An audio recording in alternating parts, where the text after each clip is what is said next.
নমস্কার বন্ধুরা, কেমন আছো তোমরা সবাই? আশা করি তোমরা সবাই অনেক ভালো আছো। আমি শম্পা, তোমাদের ভালোবাসায় আর ভগবানের আশীর্বাদে আমিও অনেক ভালো আছি। আজকের একটি নতুন ব্লগ নিয়ে তোমাদের সাথে হাজির হয়ে গিয়েছি। আশা করি তোমাদের ব্লগটি দেখে অনেক ভালো লাগবে। আজকেও আমি আমার ভিউয়ার্সদের প্রতি কৃতজ্ঞতা রেখেই আমার ব্লগটি শুরু করছি, কারণ আমার এই সব কিছু আমার ভিউয়ার্সদের প্রতি কৃতজ্ঞতার জন্যই হচ্ছে। তো যাই হোক, ওইখানে আমি দেখতেই পেলে প্রথমেই আমি গরুর দুধ জাল দিয়ে সেটা ঠান্ডা করার জন্যে সাইডে রেখে দিয়েছি। এখানে আমি ক্যারামেলটা বানাবো, আর ক্যারামেলটা বানানোর জন্যে যেই সিস্টেম আমি সেটাতেই চলে গিয়েছি। আর ক্যারামেল তৈরি করার সময় কিন্তু একটু খেয়াল রাখতে হয়, যেহেতু ক্যারামেলটা ভালো হলে পুডিংটা খেতে অনেক মজা হয়। আর হ্যাঁ, আমি বলতে ভুলে গিয়েছি, আজকে আমি পুডিং বানাচ্ছি। তো এখানে আমি কাউকে পুডিং রান্না শেখাতে এসেনি, কারণ সবাই এখন সব জানে। কেউ হয়তো একভাবে রান্না করে, আমি হয়তো আরেকভাবে রান্না করছি, এই যা। কিন্তু বাসায় কিছু জিনিস রান্না করলে একটা সুবিধে হয়, সেটা হচ্ছে একেতে বাইরের খাবারটা আমি বাসায় বসে ভালোভাবে মানে স্বাস্থ্যসম্মতভাবে খেতে পারছি। আর আরেকটা হচ্ছে বাসার মানুষদের কিন্তু সবসময় বাইরে কিনে খাবো বা বাইরে গিয়ে খাবো, এই ব্যাপারটা থেকেও একটা মুক্তি পাওয়া যায়।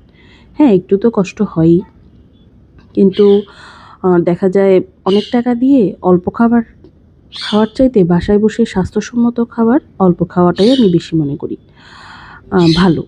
তো যাই হোক, জ্ঞান ট্যান বেশি দিলেও আবার সমস্যা, কে কীভাবে নেয়। তো এখানে আমি ক্যারামেলটা খুব ভালো করে রেডি করে নিলাম। ক্যারামেল অলরেডি আমার হয়ে গেছে। তো ওইদিকে আমি এবার ডিমগুলোকে ফ্রিজ থেকে বের করে রেখেছি, কারণ রুম টেম্পারেচারে দেওয়া ডিম দিয়েই আর কি পুডিংটা ভালো হবে, তাই। তো আমি ক্যারামেলটা নামিয়ে ঠান্ডা করতে দিয়ে দেবো। এবার ডিমগুলোকে ফেটিয়ে ছেঁকে নিব, তারপর পুডিংয়ে আর কি দিয়ে দেব।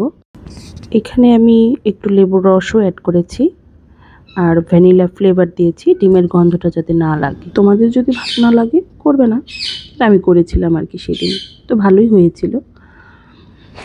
তো এবার আমি পুডিংটা বসিয়ে দিব। তো আমার এই কাজটা করতে গিয়ে একটা ভুল সিদ্ধান্ত নিয়ে ফেলেছিলাম, সেটা হচ্ছে আমি মানে গ্যাসের ওভেনে চুলায় আর কি দিয়ে দিয়েছি। তো গ্যাসের চুলায় দিয়ে দেওয়ার কারণে পুডিংটা হতে অনেক সময় লেগে যাবে।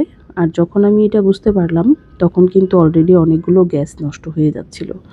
তো চিন্তা করলাম এই মুহূর্তেই আমার এই চিন্তাটা স্টপ করে দিয়ে আমি ওভেনে চলে যাই। প্রথমেই আমি ওভেনে বানালে আমার ভালো হতো, আমি সবসময় ওভেনেই বানাই। তো আজকে কি মনে হলো যে গ্যাসের চুলাতে করি। তো এটা তো আর সরকারি গ্যাস নয়, অবশ্যই সিলিন্ডারের অনেক দাম। তো এটা আমি এইভাবে নষ্ট করে সত্যিই খুব দুঃখিত। আসলে নিজের জিনিসের মানেটা তো নিজেকেই খেয়াল রাখতে হবে। তো যাই হোক, আমি ওভেনে দিয়ে দিলাম। তো এখন আর কোনো চিন্তা নেই, হয়ে যাচ্ছে খুব দ্রুত। তো ওভেনে আমি 1 ঘন্টার জন্য দিয়ে দিয়েছিলাম, আর 1 ঘন্টা পর আমি একটু একটু করে চেক করছিলাম স্টিক দিয়ে যে কতটা কী হলো। তো হ্যাঁ, 1 ঘন্টার পরেই আর কি দেখলাম যে হ্যাঁ, খুব ভালোভাবে এটা রেডি হয়ে গেছে। আর এই ধরনের খাবারগুলো আমার দেবর, আমার হাজব্যান্ড প্রচণ্ড পছন্দ করে, ওদের জন্যই আসলে বানাই। তো আমি, আমার শাশুড়ি, শ্বশুর এরাও খাই, কিন্তু ওরাই আসলে বেশি উৎসাহ নিয়ে এই খাবারগুলো খায়। তো স্টিক দিয়ে বারবার চেক করার জন্যে মাঝখানে কিন্তু একটু ফেটে যাচ্ছিল, দেখো, কারণ এটা তো এখন অনেক নরম। তো 8 ঘন্টার জন্যে ফ্রিজে রেখে দিলাম। এরপর আমি এটাকে বের করব, আর দেখো কত সুন্দর হয়েছে। আর ক্যারামেলটা যেহেতু অনেক ভালো করে বানিয়েছিলাম, তাই জন্যে পুডিংয়ের ওপরের ক্যারামেলটা কিন্তু অনেক সুন্দর হয়েছে। তো এই তো আমার পুডিং রেডি সকালবেলায়। তো আশা করি তোমাদের ভালো লেগেছে ভিডিওটা। এভাবেই আমার পাশে থেকো, আমাকে সাপোর্ট করো। আমি আমার ইউটিউবের লিঙ্ক এবং আমার পেজের লিঙ্ক দিয়ে দিব, তোমরা সবাই সেটাতে ফলো দিয়ে রেখো। সবাই ভালো থেকো, আজকের মতন এইটুকু, বাই বাই।